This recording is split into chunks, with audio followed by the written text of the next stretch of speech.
ये सभी होने के बाद ऐसे करना है? हाँ सभी ट्रीटमेंट होने के बाद? हाँ जी बिल्कुल। देखिए ये जो है ना कैपिचुलम है, ये इसका इसका जो साइज़ एंड ये वैरायटी टू वैरायटी ये साइज़ लगभग कुछ अलग होते हैं ना। Different varieties have different types of capitulum, so we are just dissecting the capitulum। पहले तो इसका जो ये जो है स्केल्स जो है इसको साफ़ करना ज़रूरी है।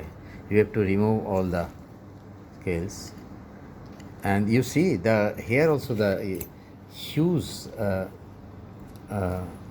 hairs, you see বেশি নাড়াও না, you see the hairs, oh my god। So this is the very important characteristics of Gerbera.